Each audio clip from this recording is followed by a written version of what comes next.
Welcome back to the Desert Spring. So today we have a video that I recorded a couple of days ago, but I've just been so busy to be able to get it out. But today we have Henry. Henry's going to share his story with us here. Guys, if you enjoyed these conversations, please leave a like, share, subscribe. Without those things, the YouTube algorithm does not do anything with these videos, and these things end up in a graveyard. So if you could do that, if you do support, you do like the content, you do want people to see this, please do those things for me.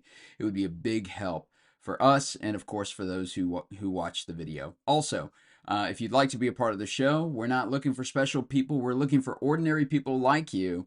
If you just email me at the desertspring111 at gmail.com, that's desertspring111 at gmail.com. We'd love to have a conversation with you and talk about how you've transitioned out of Christianity. So, guys, without further ado, we're going to go ahead and let you hear the interview.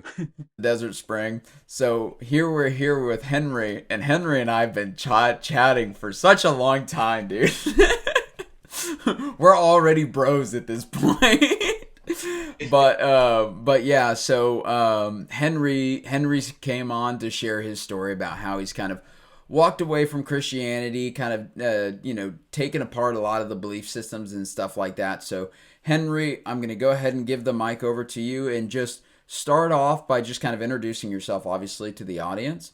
But then also just tell us a little bit about your background, how you grew up, and all that kind of stuff. Okay. All right. So I'm Henry, and basically, about 2 years ago, I decided I was agnostic. So essentially, my childhood, my parents, my mom was a Christian. My dad was also a Christian, but he also believed in a lot of scientific data because he was an engineer, which is kind of weird. And but they would still go to church. And basically, I remember growing up.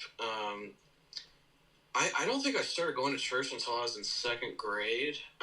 But I just remember they said, "Oh, if you die, you go to heaven," or like, "Oh, there's this God and He created everything," which I'm like, okay, I was a little kid, so I don't know any better or Does worse. this God give candy? Where can I get some candy from this guy? I mentioned they did tell me about like Santa Claus and the Easter Bunny and the Tooth Fairy, which don't get me started on that. I might be talking. Hey, honestly, Santa Claus is a lot nicer than God, man. Yeah, I mean I studied the Bible too much lately, but from what I've seen, from what you've been reading, yeah, that's true. But like, even if he is nicer, like I don't think it's a good idea for parents to be lying to their kids about that kind of Yeah. stuff. I like, you want to protect them from the world, like, obviously, like, there's movies and games and shows that kids shouldn't be watching just because it's inappropriate, but it's like, don't lie to your kids and tell them there's a spirit Yeah. that presence, because like when they find out the truth, they're going to be hurt. Right. But anywho, I didn't even find out until I was in fifth grade that it wasn't real. But basically, I remember I was like 9 or 10, and at this point, I should also mention, like, I used to do like Cub Scouts and stuff. My dad got really involved in that stuff, and like they would always like pray, they would believe in God and stuff like that. And I just remember thinking one day, I was like, I don't believe this. And one thing I will say, my whole life has been an on and off like journey of like, I believe in this, I don't believe in this, I believe in this. It's kind of like a misfiring engine, Yeah. more or less. And Like a Kia Forte. yeah, yeah, it's been good now. Knock on. Knock on wood. It keeps going. Yeah, but anyways, I was in fourth grade, and I remember this convers. I don't even remember why I had this conversation, but I told my parents. I said, I'm a bad person and I don't want any Christmas presents next year. And they said, why? And I said, because I don't believe in God. Damn.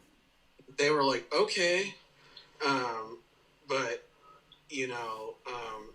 that was my, first atheist phase that I went through. And then I remember for some reason, I don't even know why now, but I wanted to go to this camp called Camp Allendale.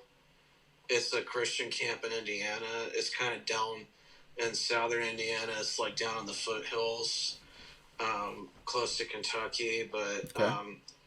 basically, for whatever reason, like my Christian faith like came back, and I believed again. I don't even know why. I just did. Like, Was you it know, was it at the camp? yeah, I think Yeah. so. Looking back on it, Was it one of those like hellfire and brimstone camps where they kind of try to like scare you into being a Christian, or is it just kind of like a general Christian camp? Because I when I used to go to the church camps, they used to send us to those freaking concentration church camps where it was like you would go there and they would be like, "You're gonna burn in hell if you don't do this, all this kind of stuff," and so we were just well, they like didn't put scared. it like that, and this is why. And this is why they were just as bad. They were smart. They knew exactly what to say, and they knew exactly what not to say, so that way the parents wouldn't get turned off and caught off guard. But Yeah. basically, they said, I remember it was something like, oh, you better check your faith. You better start acting like you're a really good Christian, or otherwise the devil's going to get you and he's going to, they never said, you're going to go to hell because they were smart. Yeah. That's why I think religion is so predatory, especially towards, is they were smart enough to manipulate them Yeah. and just, you have to believe, almost kind of like, what what happens with a lot of like other like child. I'm not saying all religious people are predators, but You're not definitely that far wrong. predatory. Yeah.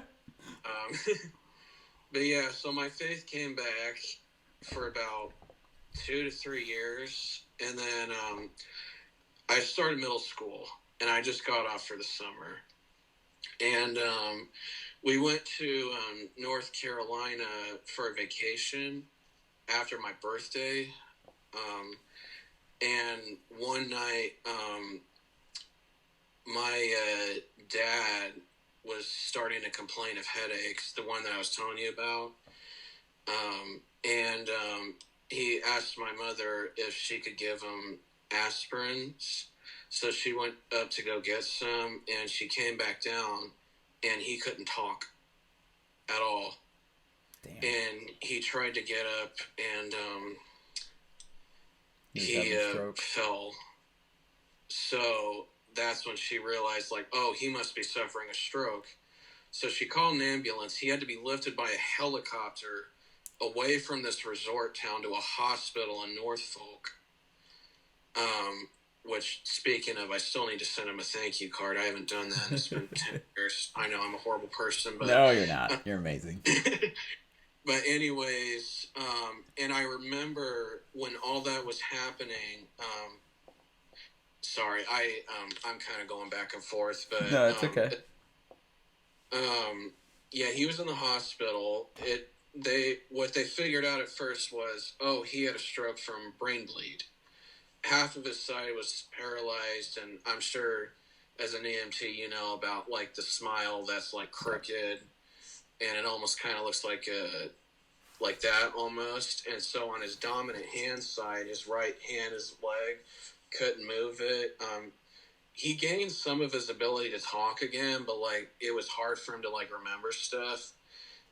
But from what I understand about people that get strokes, it takes longer for people with brain bleed to recover than it is from people that have like clots. Yeah. And we realized he was getting better, but then he kept getting worse. Like he would get better, and then something else would happen. And the doctors were like, okay, something else is going on. So they do a scan of his brain because he had brain bleed. come to find out, he had something called glioblastoma, which is the same illness that killed Neil Peart from Rush and John McCain. Yeah. And I didn't realize it at the time, but basically it means a death sentence. Like, there's no cure for this kind of cancer. Yeah, Nobody knows how it it's. just kind of takes up the brain, and it grows in such a crazy way that cutting it out is damn near impossible without doing like intense brain damage. Yeah, and I remember he had surgery to remove like as much of the tumors. He had to have a skull cut open, Yeah. and he had some of his tumor removed, and then I remember he got transferred to a rehab facility, and he managed to gain some of his strength back miraculously. Now, at the time, like, I was 12 years old. I was so naive. I did not know anything about what was going on with him other than he had brain cancer and he needed radiation and chemotherapy. I thought it would cure him, you know. And I just remember while all this is happening, I kept having a bunch of people on my mom's side of the family tell me, like, and like a bunch of other like people tell me. Now, I didn't think too much about religion until towards the end, like about losing my faith. And basically what had happened is I remember they said, trust in God, pray for him, pray for him. And I just remember I got to a point where I was like, you know what? Fuck you. Yeah. Like, he couldn't even prevent him from getting cancer. And you're telling me I need to pray for him and thank him for all the goodness instead of the doctors. It's like I wanted to sucker punch all of them, but I couldn't because that would be elderly abuse, and I don't want to be that kind of person. But um, basically, Create a new episode of Scrubs. yeah. But yeah, he went to a rehab facility, like physical therapy and like recovering from strokes and stuff like that. And I had just assumed like it was a lot like when you have a stroke, where like it's something you can recover from. And then I thought that he could just get chemotherapy and he could fight the cancer and he could regain his strength back. You know, I didn't know it was terminal. Yeah. And then he got to come home. He was in a hospital bed, but then other stuff started happening. And this is when I found out the truth about how fucked up this disease really is because the tumor bled. He went back to a hospital twice. And then, oh boy, one day I got home from school and my mother told me to come into my room and sit down. And she told me that he was going to die in 3 weeks. That's rough. And I just broke down. And I should also mention at the time, we were also staying with my dad's parents at our childhood home. And that was when I found out that for whatever reason, they seemed to have it out to like stick it to my mother. The whole time that my dad was married to my mother, they hated her. Yeah. And you know that show Everybody Loves Raymond? Yeah. Basically they were like if Pat and Frank, or not Pat, shit. Marie and Frank were not funny. And basically they would do anything they could. And they were another, like, one of those people that were really smart. They knew how to just border on abuse, but not get caught. Yeah. More fucked up. Yeah. And basically, I found out my whole life that basically they would do everything they could to, like, undermine my mother. And this is why I don't talk to them anymore. And basically, all the time that my dad was in the hospital, later I found out, like, they were still giving her problems. Keep in mind, this is their son. their baby boy in the hospital with terminal cancer, and they're still acting like assholes towards my mother. Yeah. And I just I get that. My ex-wife was not yeah, accepted by my family one bit.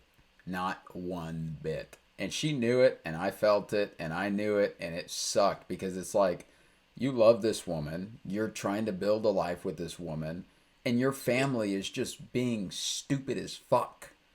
It's just like, oh, and so during that period of time too, I couldn't stand my family because it's like I'd try to bring my wife over and you could just tell there was tension in the air. It was so stupid, you know? oh yeah. And I remember as a kid, like we used to go up to their house to visit them because I was naive. I didn't know how they were, so I was like, Yeah. yeah, get to go see grandma and grandpa, me and my brother. And there were times where they were like, okay, we're going to go visit them, but we're actually going to stay in a hotel room and we're just going to have you stay with them. And I'm like, what? What? Yeah, yeah. You're like, They were being what? stupid because I'm like, why the hell would you pay this much money? Because they lived in a big home. Mm-hmm. It was a ranch, but it was a big home with a basement that basically was an apartment. Yeah, yeah. It was a weird house, but it was, I still think it's cool, even though I can't stand being around them anymore. But Yeah. yeah, I once my dad got sick, I figured out why, because they're assholes and they deceived me my whole life. And sorry, I got off topic a little No, bit, that's but okay. You're good. basically, You're good. uh, so I found out my dad was gonna die, and I learned about like there's no cure for glioblastoma. Yeah. Now, I should mention I'm autistic. I've had Asperger's syndrome or ASD my whole life, so maybe they like said something and like my 12-year-old brain just didn't pick it up. Like or maybe I just was naive and I just wanted to believe that he'd be okay, which either way, it was a really messed up situation. And I remember as he was in hospice, they brought him back to our house and he was laying in a bed in the living room. And basically, we just spent the next 3 weeks like hanging out. His brother, who my uncle and his wife came, and they're very cool. And actually, there were some times where they kind of like stood up for him against my grandparents, and yeah, they were cool. And I wish I could see them more because I love them. But Okay. so we watched a bunch of movies that he wanted to show us, but he never could. But I remember, and this is where this all ties up, they had these two religious people come in and to talk about like God and heaven and stuff like that.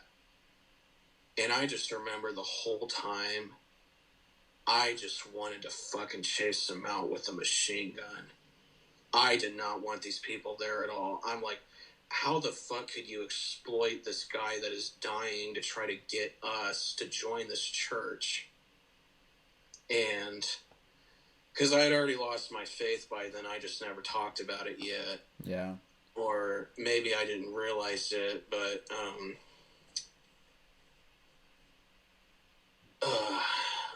basically I wanted to chase him out. I should also mention, like, I had some talks with my mom about it, and she didn't want to let go of her faith because she wanted to believe she was being guided through it, which I totally respect because atheism's not for everybody. Yeah. There are some people where if they find out that, you know, there isn't this lifestyle that you have to live, they'll sink. And Yeah, I remember, yeah, Christianity gives people like a blueprint of how to be, you know, and when you take that away from a person, it completely rips their life apart. Like they don't know how to be, you know. yeah. And I should also mention, my parents never really taught me because I mentioned I'm autistic.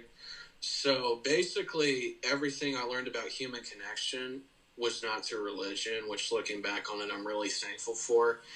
I learned from, like, I had to take social skills classes. I had to go to the special school because, I was a bit slower than the other kids. Like, I didn't learn to talk till I was like 5 for whatever reason. And I just remember I learned, like, all the morals that I know now from empathy.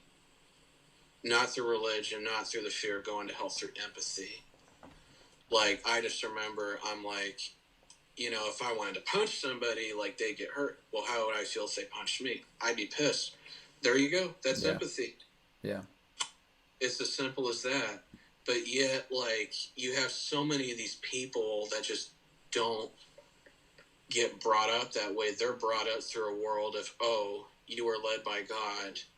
You must live by this or you go to hell. Almost kind of like the Mr. Roboto music video or something like that.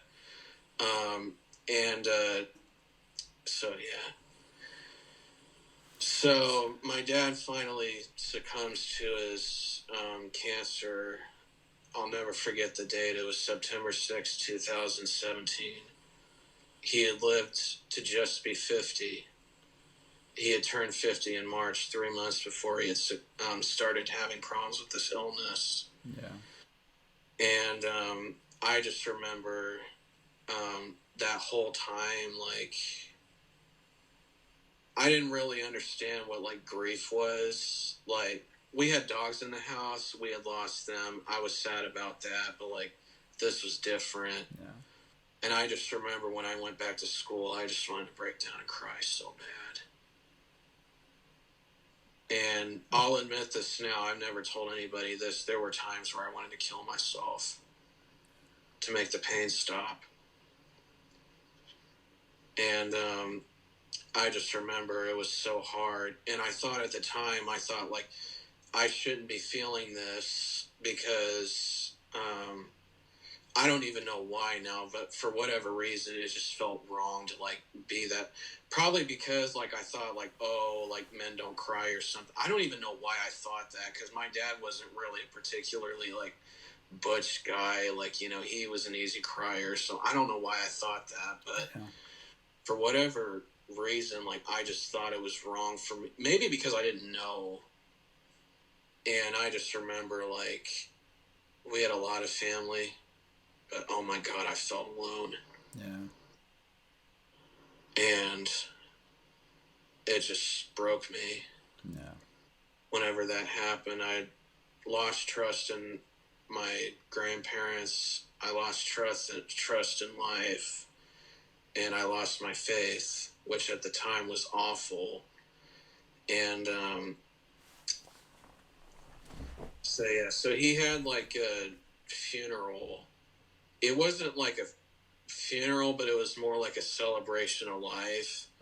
Almost kind of like, you just go and, you don't necessarily, like, grieve the person, but, like, you just celebrate their life, and you try to have a good time. From what I understand, it's mostly an Irish tradition. Yeah. To do that, where they'll just party and have a good time. Although my family don't party that much anymore, but yeah, I just remember after that, I didn't even understand what I was going through, but oh my God, I just felt so alone. And yeah, I lost my faith because I felt, and oh boy, I'm going to probably sound evil for saying this, but I just thought at the time, why would God kill my dad? That's the best human being. But allow those two absolute psychos that treated my mom like shit to live. They're still alive today. Yeah. Still living out their miserable existence. And I just remember I was like, yeah, I don't believe in this. Now, at the time, like, I didn't really even understand what, like, atheism meant or agnosticism meant. I just knew I hated God. Yeah. Like, I didn't even know it was possible to not believe in it. Like, I just thought it was what everybody believed because, I mean, I'd heard about the Holocaust, but I didn't know about all these other religions like Islam or Judaism or Hinduism or Buddhism or I don't know if you could call Confucianism a religion, since I've heard it's mostly philosophy. And um, yeah, I just knew I hated God, and I think that was the start of my agnosticism. And I just remember for a long time I thought, why would God kill him? And when I tried to ask people, they would tell me one of two things: either one, God does everything for a reason, or two, he did it because he did it as a challenge. Both are equally as fucked up. That's what I was about to say. And I always tell people, I'm like, imagine if you took the word God or Jesus out and you put Hitler Yeah. Yeah. in that name, or Yeah. you put Andrew in that name, or you put Dave in that name. Dave killed your dad as a child. Dave That's has not, his reasons. uh, You know? It's a you part of know, Dave's plan. You know? it, I wouldn't be surprised if there was a religion with a guy named Dave. And I just remember my mother still had faith, although I definitely think she was questioning it. Yeah. And somehow, I don't even know how this happened. I was in, because she tried to keep making me like go to like church groups, which, I mean, I don't agree with, but like I understand, like I was a kid and I don't have the freedom to choose, like, oh, can I do something or not? I was a kid, so I had to do what my mother said. And I think in her heart, she was just trying to help me. I just don't think it was the right way to do it. Yeah. But she wanted me to go to church. I joined this youth group when I was in 7th grade. And I remember the first thing I told the pastor was, I think you're a bullshit artist. I think this is all bullshit. Your God killed my dad, and I want to shoot him in the head. And the other kids just looked at me just... like, the fuck? Who is this guy? Yeah, yeah. And my mother found out about it, and oh, she was pissed. Not because I was angry at God, but because I had done that. And she was like, Yeah. what the hell? You caused a scene in a church. What's wrong with you? Yeah. And Yeah. I mean, looking back on it, I probably shouldn't have been like that disrespectful, because like it is their faith. But at the same time, it's like I did not want to be there. But Yeah. I just remember for some reason I kept wanting to go back. Yeah. Because I stick it to them. Yeah. Yeah. No, And then and that's the final. thing. That's the thing with Christianity is like they paint this picture. You know, my perspective on thing is nature happens.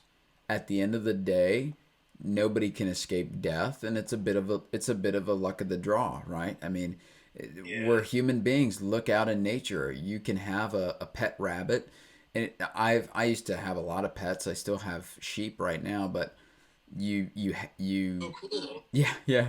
But It, you know, you fall in love with an animal and you want to do, you know, you just love the damn thing so much, and then a hawk comes or an eagle comes or a coyote comes, and you see your best friend in pieces throughout the yard. You know?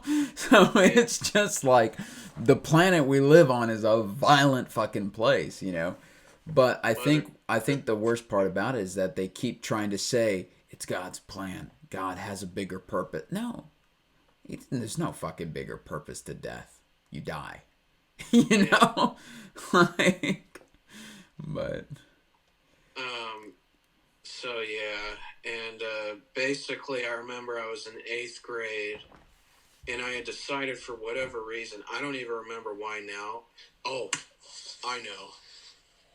I used to feel bad deep down that I didn't believe in God. I was like, oh, I wish I could be naive again. I wish I could just believe in this, and I wish I could, feel the love, yeah, because I didn't understand. I hadn't even picked up a Bible at that point. Keep in mind, like, my family, at least my immediate family, we didn't study the Bible hardly at all. And I remember my mother met this guy who was Catholic, and I have to say, looking back on it, I am so thankful for him because he put up with so much of my shit as a teenager.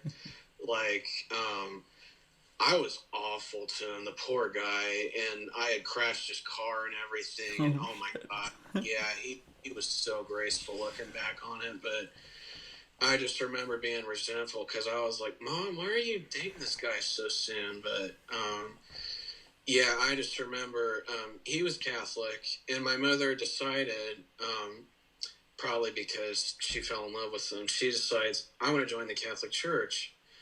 And finally, she tells me one day, she's like, okay, I'm not going to make you go to youth group anymore, because I had told her, I said, I'm done. I don't want to go to these people. They're idiots. And she said, do you want to try the Catholic Church? I said, okay, I'll try it. I go to this church, and I remember the thing that I liked was that there wasn't some pastor, like, you know, throwing, like, Def Leppard CDs on the floor and shattering them or something like that, going, this is sin, you know. It was just a group of people coming into a church and, like, relaxing and, like, you know, following tradition, which I don't agree with either. I'll get into that later, but, like, it was the lesser of two evils, in my opinion. Yeah. Was that church. That was before I knew about all the lists of the pedophiles that were involved in the church. But I just remember, like, you know, they had ceremonies.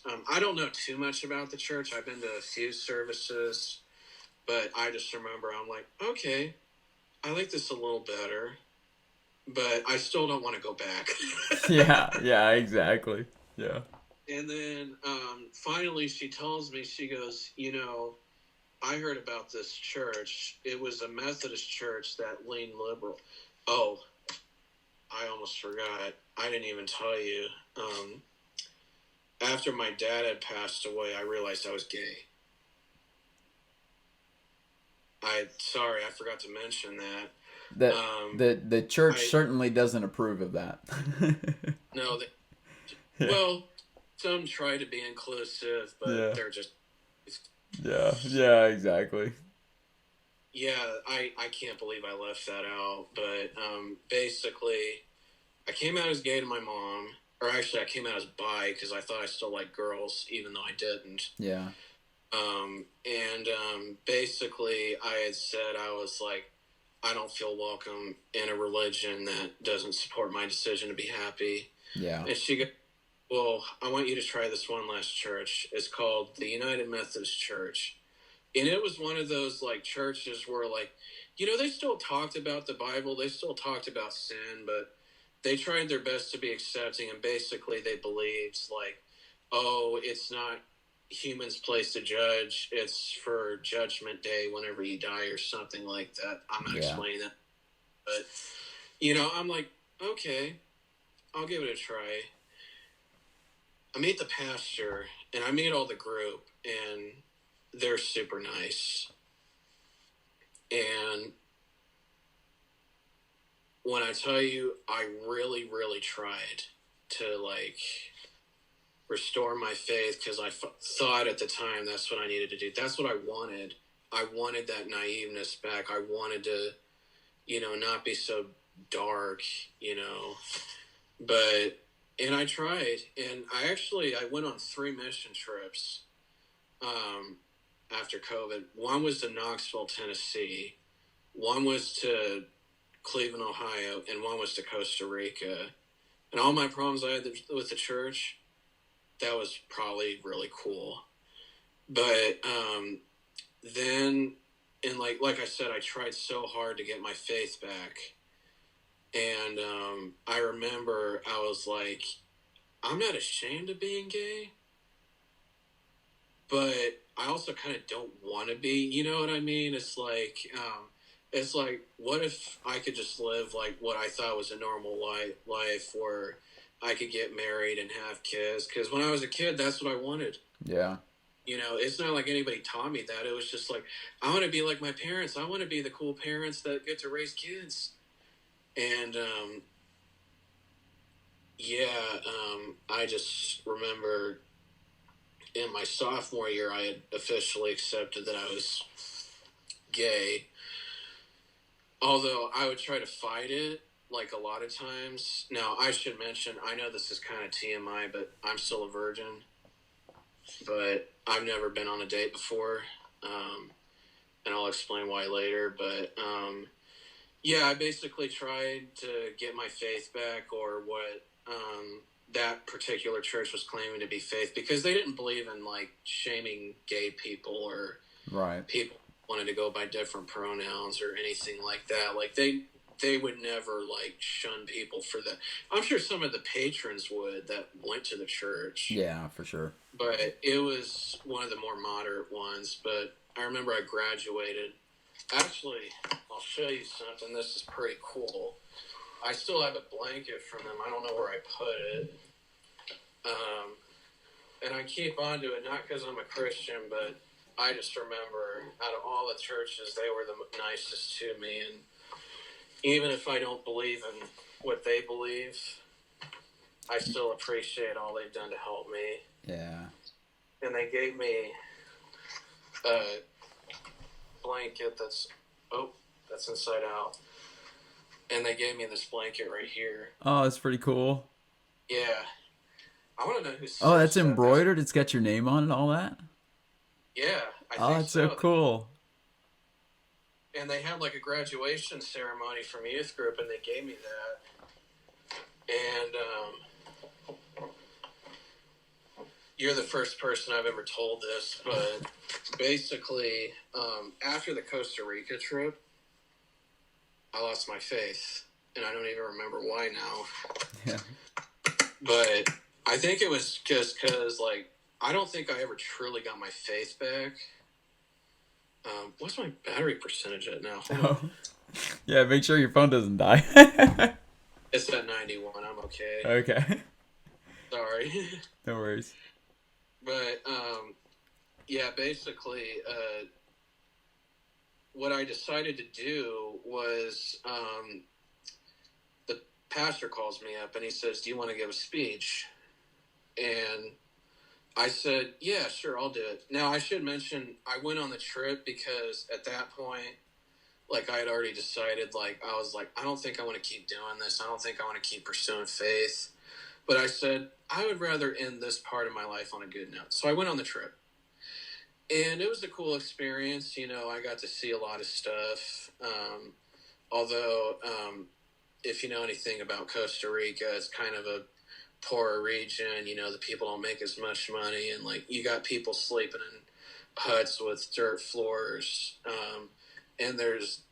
And they don't have laws against dogs getting neutered, which actually that was one of the good things, because I don't think dogs need to get neutered. I think that's just cruel. But basically, I remember, so he calls me up. He wants me to give a speech about the trip. And basically, if all of this was real and God found out about what I did, I would have gone straight to hell. Yeah. Because what I did was I made up a story about a miracle that happened, and I told it to the church. And I used some truth. So I'll tell you what actually happened. That's hilarious. I just one day that I wanted to drive out to a state park. Okay. That was about 30 from my house. And I was driving on the highway, and there was a car that was in flames. Okay. And basically what I did was I lied, and I said that I had this feeling that I had to drive that way. And then the flames came from the car. And I lied and said, I was like, "Oh, this was a message from God," or something like that. Yeah. And they bought it. And you know what's crazy? Yeah, I mean, it doesn't take much. It doesn't take much for them. I feel so awful about lying to them about that, because they were honest people. And, like, Yeah. I'm going to be controversial for saying this. I don't think there's such as a thing as, like, anything being objectively wrong. Yeah. I think that's an old-fashioned idea. That doesn't mean I have no morals, but basically, I feel awful about the fact that I lied to them. Yeah. Even if it was a half-truth. Yeah. And after that, I think I went back to the church like a couple of more times, and I attended the pastor's retirement party because he had to have knee surgery or something. And basically, throughout that whole time, I had grown pretty close with my grandmother on my mom's side, the one that's cool. Yeah, yeah. She's got a lot of cool stories if you ever run into her one day. But basically, I was afraid to admit to my family that I had lost my faith. Yeah. And I remember around the same time that all this was happening, my brother had met this girl that he would go on to get married to. And I didn't cut him out because of this, but I'm still so hurt that he did this to me. I remember he said to me, listen, I don't want you to tell this girl that you're gay because she's really religious and she'll tell you you'll go to hell. And I don't want to be embarrassed. That's wrong. And I just remember I was like, now I should mention, we got into arguments, and I will say as an older brother, I treated him horribly, and he also treated me horribly, and there's a lot of stuff I've done that I really am ashamed of to this day. I've got an older brother. I get it. Me and my brother have definitely thrown our hits before, so. Yeah, pulling hair, looks like a Pantera. Choking each other, just the brotherly things.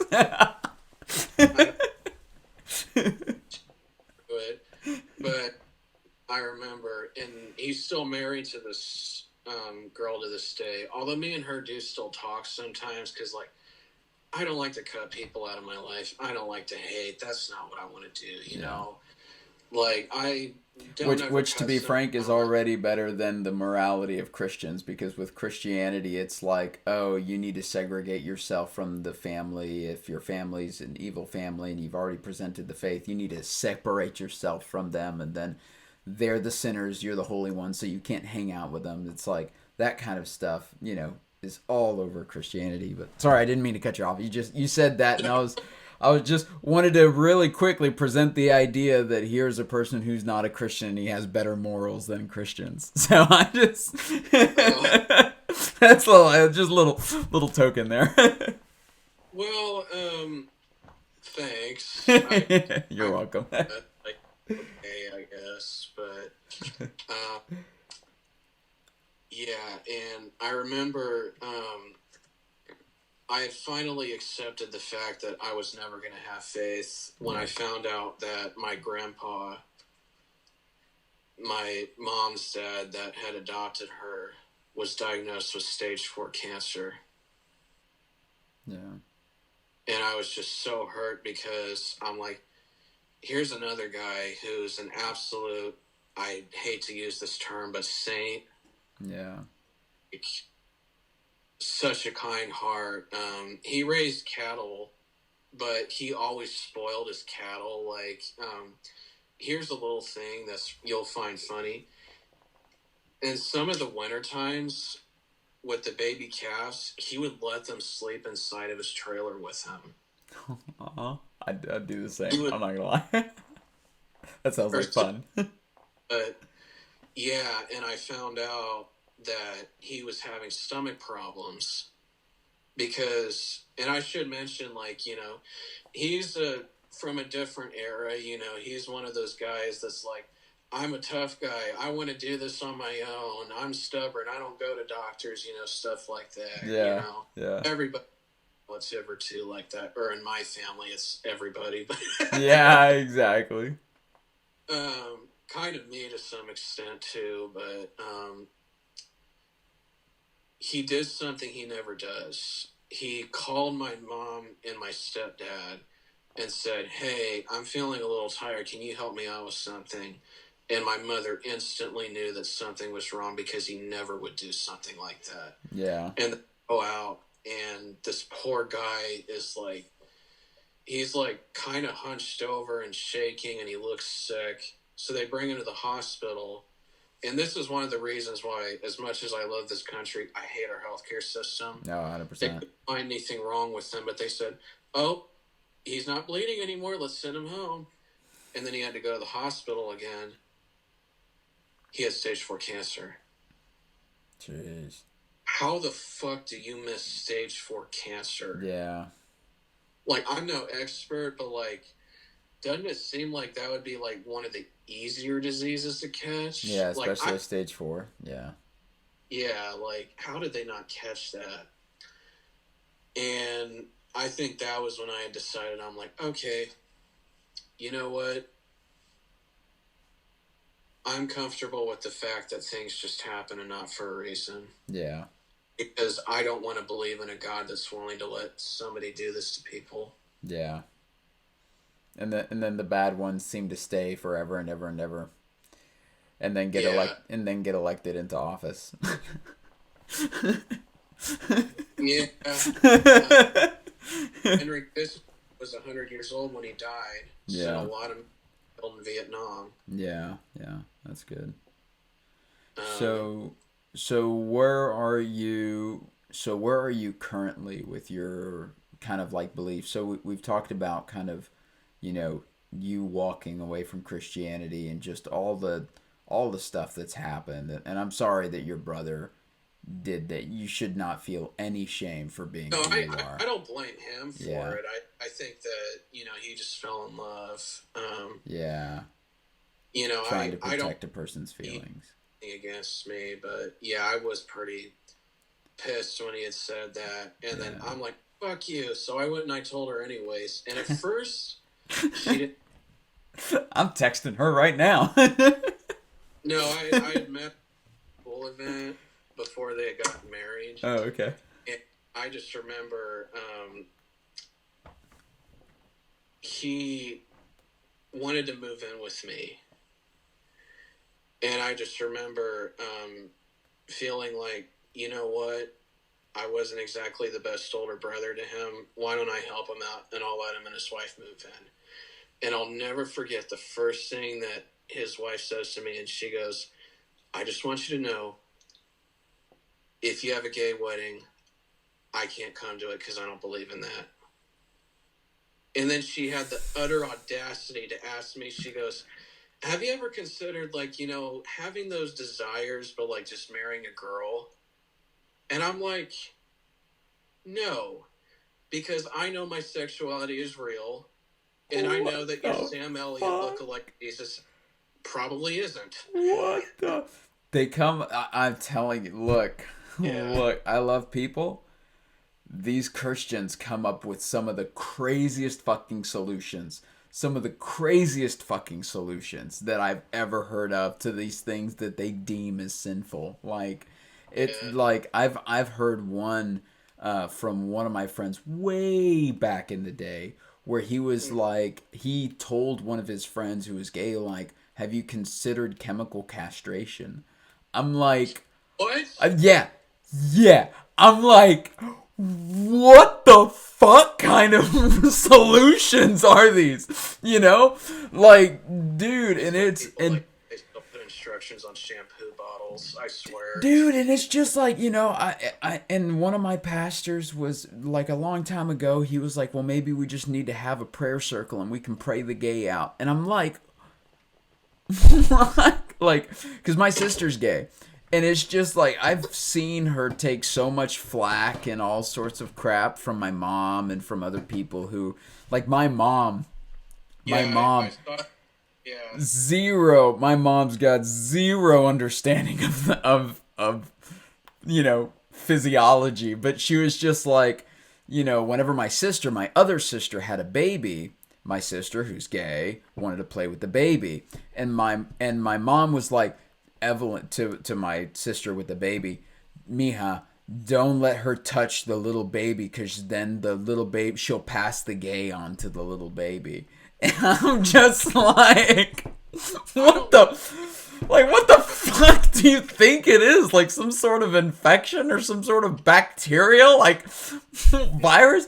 What the fuck do you think it is? Like, it's I'm gonna speak crazy. ill of her because I know she's your mother, but No, no, it go for sounds it. like No, I'm just kidding. that like whenever the AIDS crisis was happening, I'll bet she was one of those people that wouldn't eat from the same dishes as somebody with AIDS. Yeah, yeah, Sounds a probably lot. too, probably. But because my mom is super old, my dad is in his 80s, my mom is in her like late 60s, early 70s, something like that.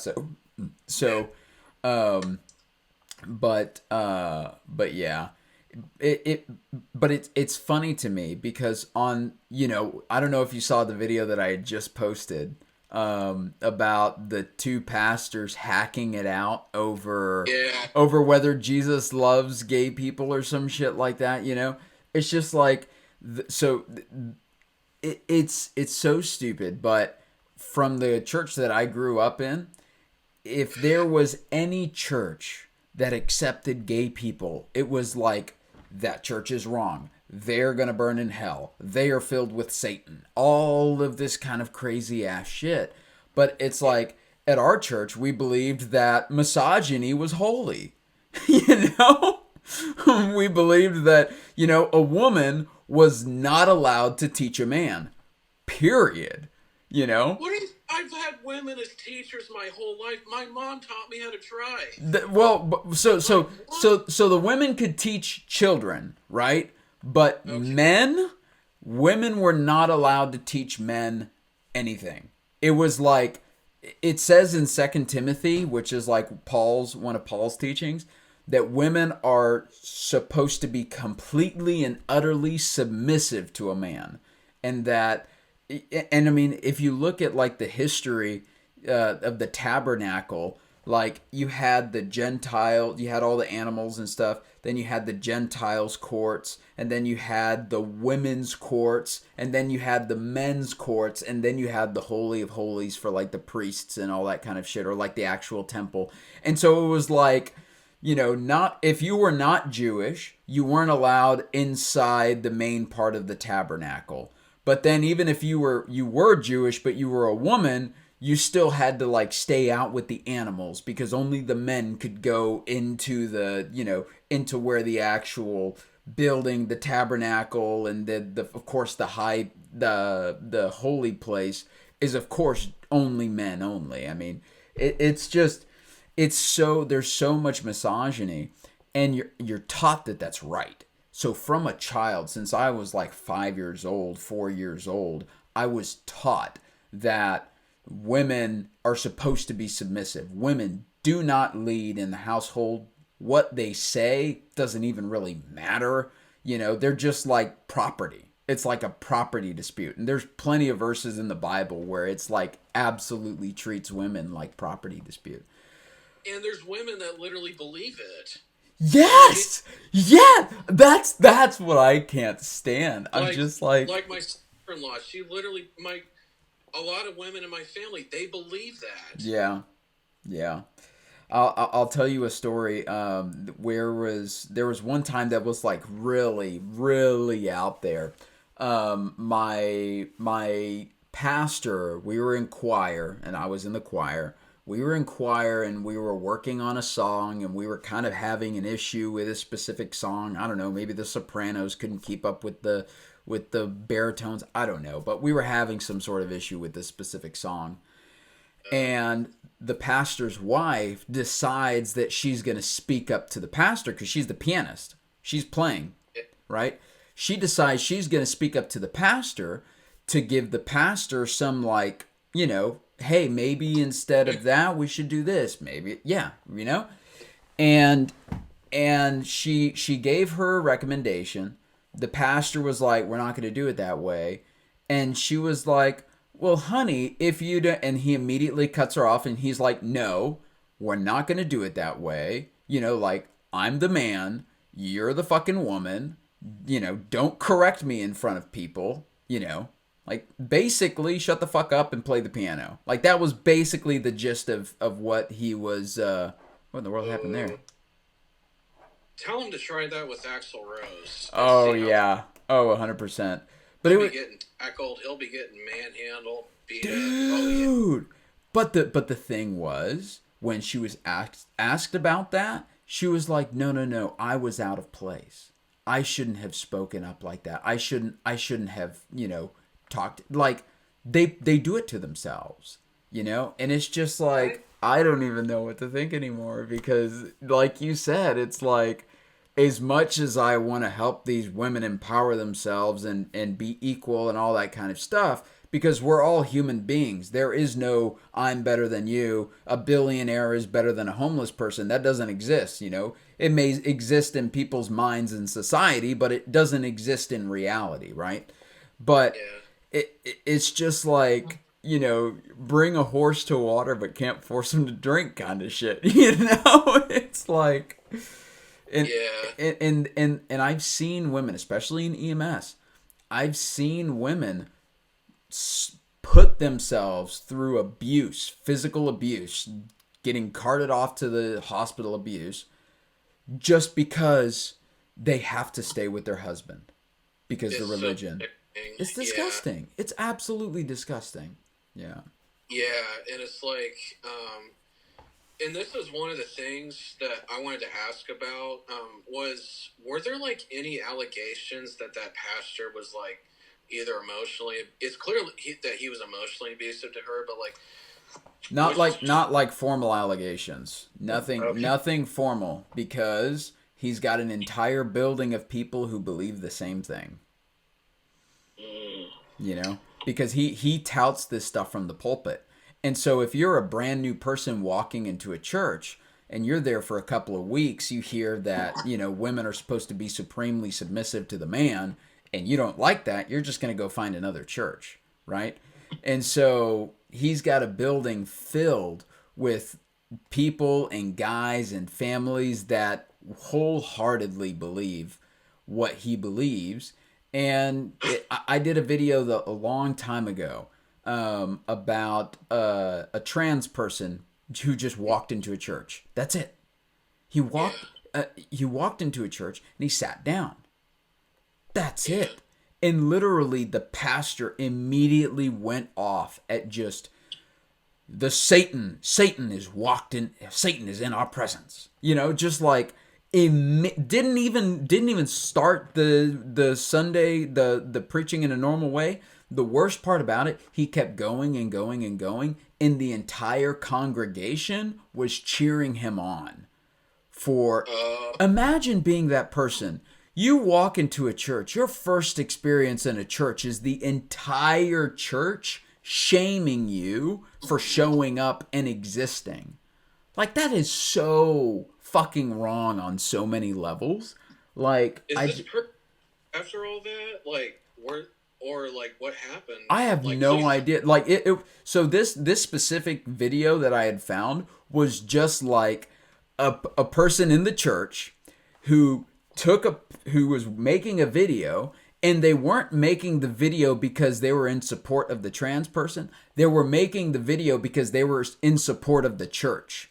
They literally, the title of the video was like pastor rightfully tells off trans, or like pastor, like just it was disgusting, but it was obvious that whoever was taking the video and who had posted the video was in support of like calling out a person based off of their expression and just crapping on them the entire time. And it was like the entire service was dedicated to shaming this person. Like, I don't know, the video didn't pan to the person or anything like that. I really hope that that person got up and left, honestly. Like, I don't think you should ever be forced to sit through abuse.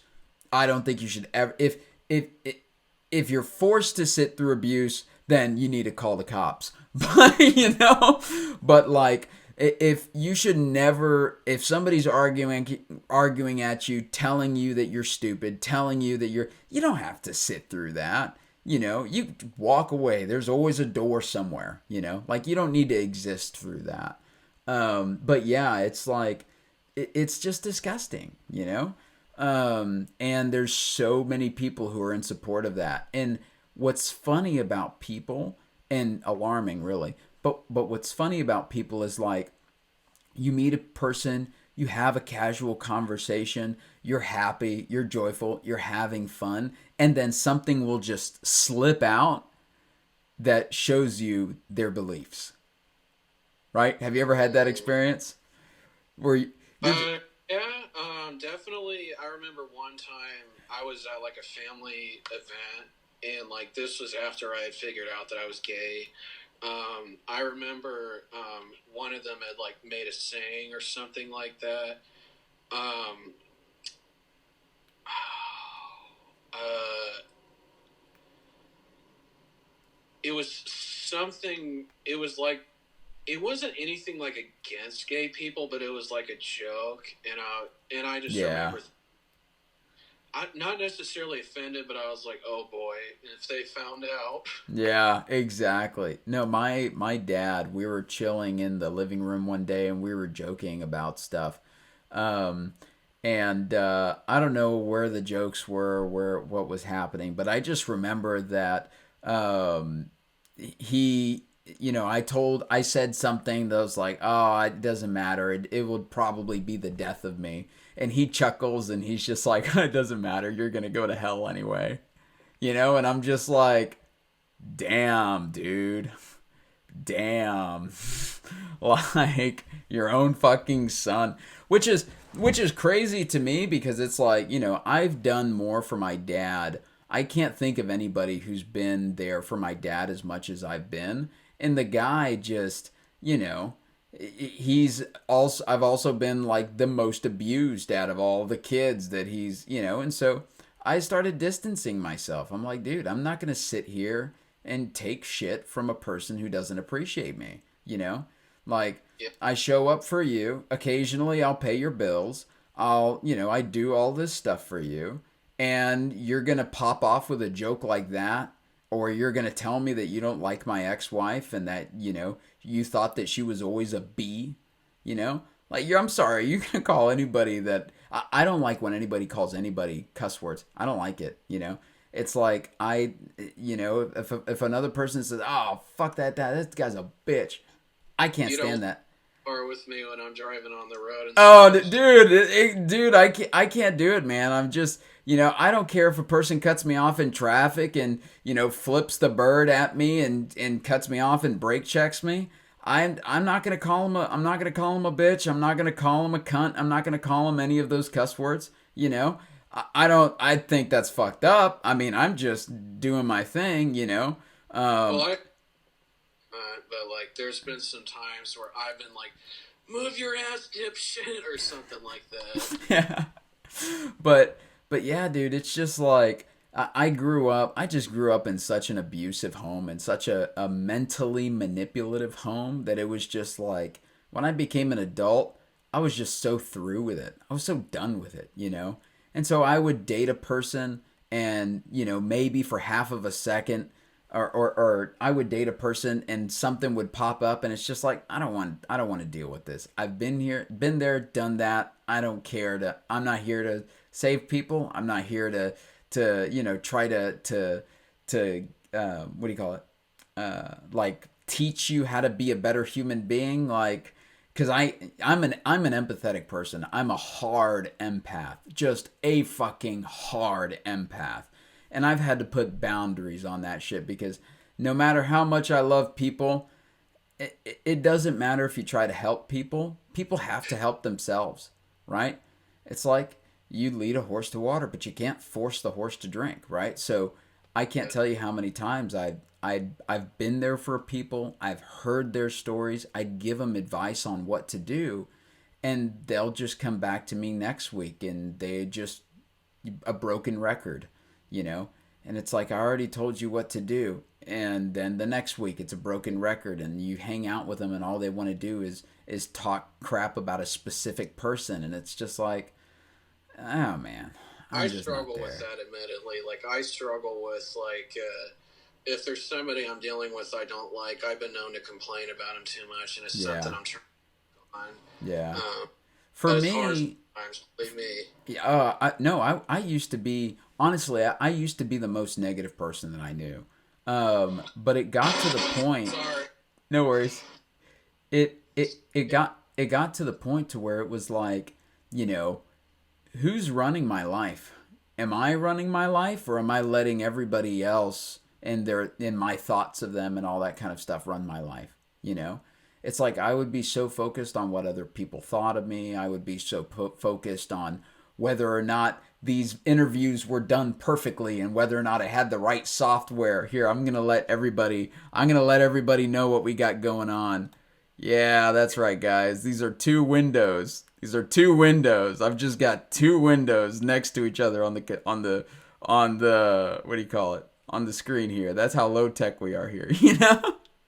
But it's like I've given up trying to be a perfectionist, trying to, and it's like when you what helped me out a lot was like a lot of the more Eastern teachings of enlightenment and shit like that. But it's basically just not being attached to outcomes, you know? Like, don't be so damn attached that life has to be a certain way. You know, life happens, and just ebb and flow with the damn thing. It sucks sometimes, you know? You lose your job, you end up homeless, you end up in debt, you end up whatever. Life just sucks sometimes, and don't try to be like a Tate and try to grab that shit and control every aspect of it and screw everybody off so that you can make a shit ton of money, you know? Yeah, dude. But it's just like that masculine figure is just everywhere in society. It's like everywhere you turn your head, there is some sort of Tate like personality, either in your local grocery store or something, trying to wheel and deal at the expense of everybody just so that he can make an extra $10. And it's just like, oh my god. So, all right, Yeah. Henry, do you have, is there anything that you have that you feel like you haven't shared, feel like you haven't expressed, anything, any topic that you want to talk about that we haven't discussed yet?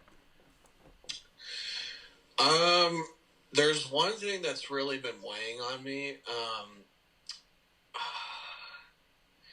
I don't know how political I'm allowed to get, but Wait, it is as long as we're like, I think staying within the YouTube guidelines, you can bring up people and stuff like that. But I don't think that. Yeah, I think with politics it's pretty okay. I know with companies and stuff like that, you kind of like you have to leave out the company name or something like that, or yeah. you're not allowed to say certain words or stuff like that. But with politics, I'm pretty sure it's free flowing. Like you can just say whatever you want. Okay. Well, one thing I will say is I feel like more than ever people have lost the ability to like get along, Yeah, and they lost the ability to be civil. yeah, I'd agree, And 100% agree with that. there's so much like extremism on both sides, like whether you're a Democrat or whether you're a Republican, that people are just becoming so damn violent Yeah. and forgotten like how to, you know, have a civic mindset and how to, just learn to work together, bipartisan or whatever you call it. And I just feel like it's not reachable anymore because everybody's so extreme. It's like, Yeah. oh, either support this cause or you're awful, or oh, you either support this other cause or you're evil. Like, for example, I remember when Charlie Kirk got killed. I'm sure you remember that. Yeah. Yeah. Got against it. I said, I do not believe that this person deserved to be murdered. Now, I didn't like him Yeah. as a Christian that would say things like, oh, I believe being gay is a sin. Yeah. You know, I believe that the woman's job is to be in the kitchen and stuff like that. And I think that was stupid, but I remember I just hated the fact that he had gotten killed for a lot of reasons. One, because I don't think political violence of any kind is okay, but also because I think it's almost kind of starting this like chain reaction where people are hating each other more now and people are becoming more paranoid. Yeah. I remember there were a lot of like Democrats, and they were saying like, "Oh, I'm glad that he got killed," and I'm like, Yeah. "Yeah, I'm like that's not cool." Like, Yeah. I'm like, look, like I said, I didn't like the guy, but you got to consider the fact that his children and his wife were there, Yeah. and they saw their father get shot in the head was by some loser with a high-powered rifle, Yeah. and yeah, and now I'm seeing like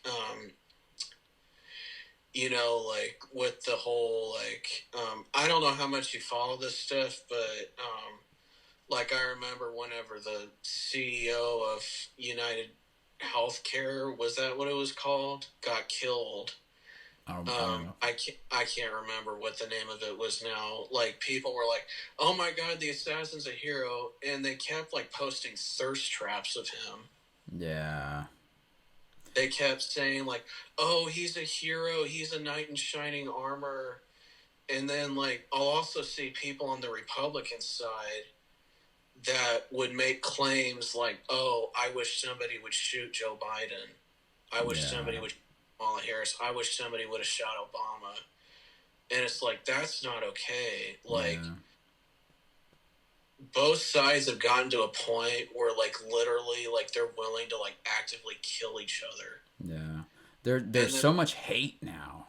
There's yeah, so much like like, deep seated anger and deep seated hatred, and it's just like the second they can find something that's different, they immediately focus on that. And they're just like, we're going to focus on what's different and fuck you, and it's just like, bro, yeah. chill, you know?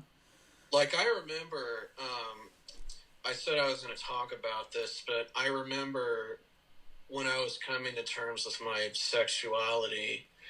One thing I will say, and I have to be careful how I say this, there's a level of extremism in the LGBTQ community that I just cannot condone. Yeah.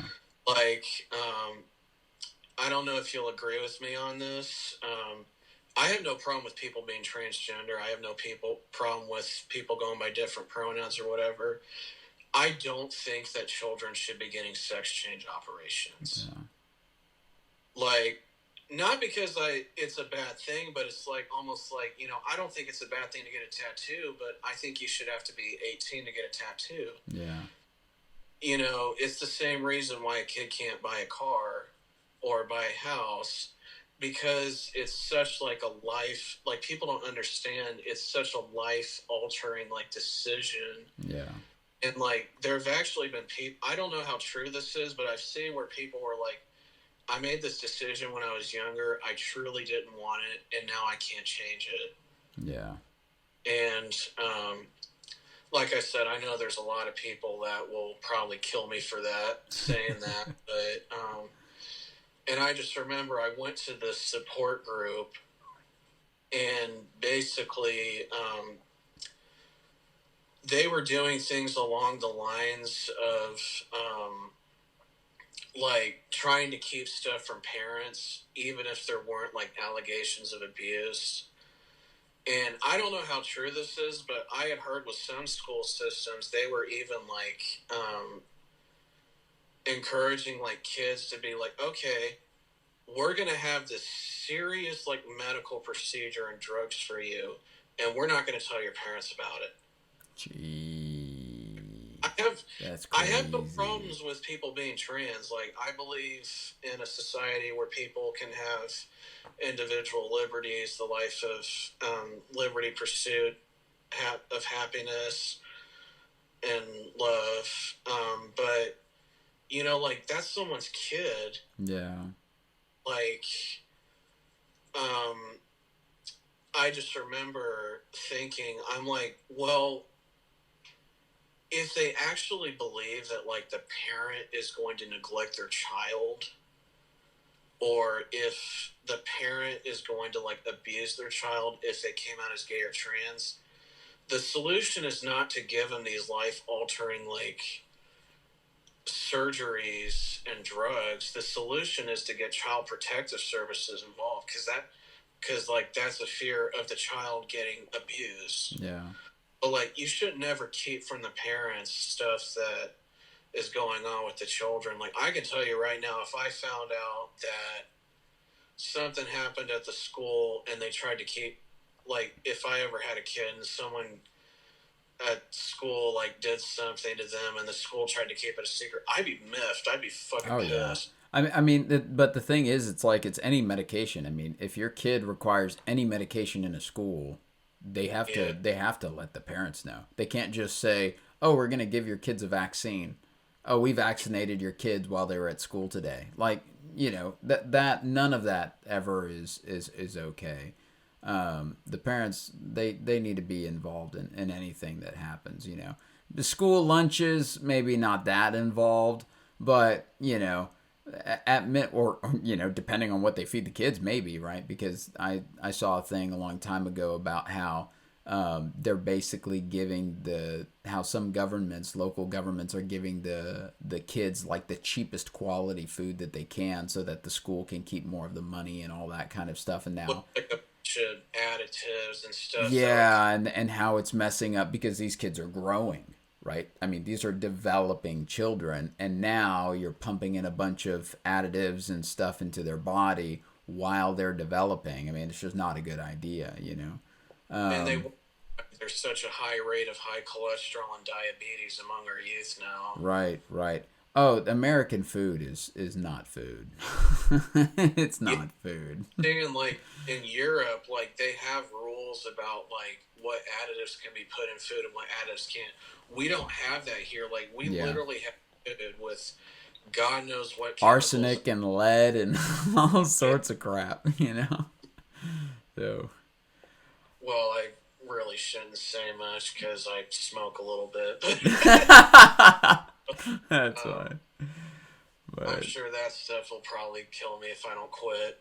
But we all die of something eventually, you know. true. So But yeah, like that was an extreme side to the LGBTQ community. And one thing I always hate is how overly sexualized it is. yeah, today's Everything, society in general is overly sexualized. I mean, you go yeah. anywhere, it's like every song on the billboard has to do with sex. Everything on your phone has to do with sex. Every advertisement you see on Facebook has to do with sex. It's just insane. It is insane. Well, I guess I shouldn't really say much about songs because I'm a huge 80s hair metal guy. Yeah, yeah, I love Motley Crue. I love Poison. I love Slaughter. I love Rat. I love Warrant. But like they write so many songs about like, having all these orgies and like going to the clubs and snorting cocaine and yeah, stuff like, yeah, and it's like it's fun music, but yeah, it's like I feel like not just with the LGBTQ community. One thing I do have to give credit to the church about, for all the things I hate about the church, I like how they're speaking out against all these companies and all these yeah, entertainment trying to overly sexualize children, yeah, women, adults, and men. yeah. For example, have you ever seen the show called Heated Rivalry? No, I've not seen that. Okay, so it stars these two guys, and basically, and this is a recent show that came out. It's about these two hockey players that engage in like a secret gay relationship, and it's basically smut. Okay. And basically, you see like these two men that are in these shows like getting overly sexualized out in public, and like it just doesn't seem good for them. Yeah, And it's happened so much, not just today, but it's happened in the past. Like, it's more noticeable with women. And I think the horrible thing is now it's taking men going through that to get noticed. yeah. What happened with the whole, what's the guy's name that was in Drake and Josh? Drake. Drake packed something like that. Like it had come out that he was sexually abused by one of the producers. Now Drake this is and all. Josh. Oh, I don't remember that show. Drake and Josh. it was some like Nickelodeon show. Now I'm not saying it was Nickelodeon's fault that this happened, but one of the Oh, like okay. I people, know what show you're talking about. Okay. but like yeah, literally one of the got sexually abused, and people Jeez. spoke. But yet you never hear about like all the women that are so overly sexualized and abused unless you go to like true crime channels or you go to church. Yeah. And Yeah. that's why I don't hate the church, is because they do make some good points. Yeah. Like about people being overly sexualized. Yeah. Yeah. No, And that kind of stuff. I mean, I grew up in a home where I got sexually abused by my aunt. Like I don't even know how many times. Like it had been so many times. It was disgusting. Um, and huh? I am so sorry. I That's don't. awful. No, it's fine. It it happened. But I've forgiven her and moved on from it. And then she worked for me for a while. So I just took out of her paycheck. No, I'm just kidding. But no, but for me, the bigger problem, kind of like looking back to that whole situation, was that Yeah, nobody took action. I'd spoken about it. I'd told my mom, I'd told my dad what my aunt was doing. And they were just like, no, that's not happening. No, you're just being crazy.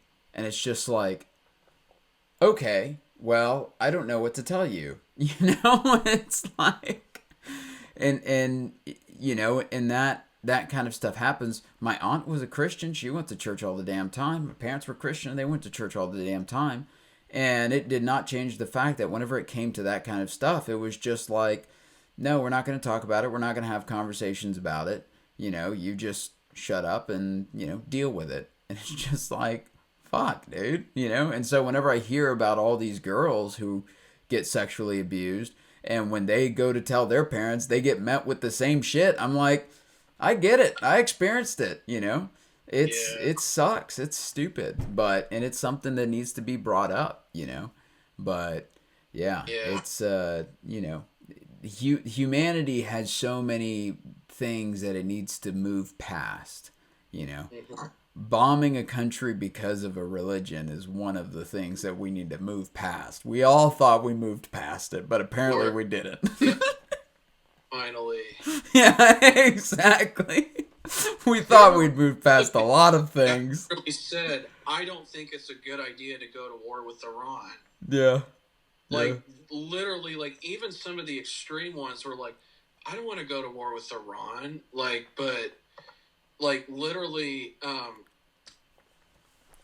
now I'll admit, in the past, I did buy into the kind of whole, like, MAGA stuff yeah, because they were speaking out against, like, some of the extremism and the over sexualizing of the LGBTQ community. yeah, Um, which I still have a problem with to this day.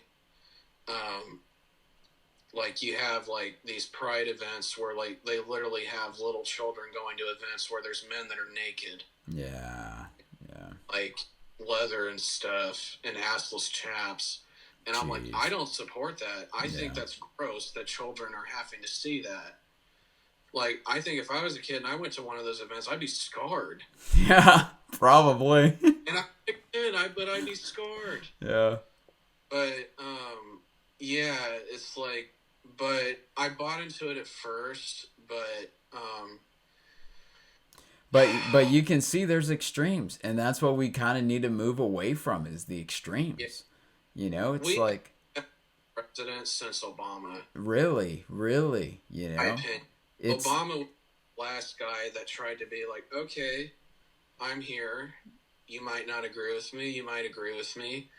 I just want to try to help everybody. yeah, yeah, Now, not everything that he did was good, and certainly I do have my criticisms of him. sure, But he tried, and he tried to yeah, be respectful to everybody, including the veterans. He was really good to the veterans. yeah, But then all of a sudden, you have this guy with a really bad hairdo that has an obsession for the worst disco band out of the 70s to exist, going up against one of the Clintons. Yeah. And my mother hated him. I remember I didn't like him either because I said I'm autistic. He did this one thing, or there was a report. I don't know how true this is because I know the media likes to skew stuff all the time, no matter which side it is. Right. But there was like one thing where I don't know if it was an out of context, but you know how with people with autism, like they'll shake their hands. I used to have that problem, although I taught myself to not do that anymore. I just remember he did that at one of his rallies, and I fucking hated him for that. Yeah. And then he became president, and now I didn't hear too much about him except from like news people because I didn't really follow politics that much. But I just remember when he got elected again, I bought into it a little bit because I thought it was the solution to end all the. And this is why I was so stupid and naive. I still kick myself every day for this because I voted for him. Yeah. Because I thought that he was the solution to stop all this extremism that was going on both sides. And He's playing. Then he went extreme in the opposite direction. It's like, oh god. I think what I fell for was the fact that like there were a lot of like people on both sides that were like, okay, I'll give him another chance. Yeah. You know, I'm just a moderate, but I think he would be a better choice. That was what I was like. Yeah. I wasn't wearing the hats. I wasn't going to the rallies looking like I was a sweaty 50-year-old man that shouldn't have been wearing a tank top. But not the American flag shorts. Yeah. Oh man. All right, Henry. Well, I'm just if I was in good shape and I could rock a stripper pole, but a lot of us would be rich. Showing anybody that stuff. All right, Henry. Well, we need to wrap it up because it just popped up a notification saying I got 10% on my laptop. So before we get too much far, is there anything else, any topics or anything like that? I can't really think of anything. Okay. No, just what I was saying about the extremes and yeah, I stupidly fell for the nonsense. But I'll tell you what finally made me leave that train of thought. Was after Charlie Kirk had gotten killed, J.D. Vance had said something that really made me lose respect for them. Because he had said, this is not a both sides issue. This is a problem with the left. And I'm like, what?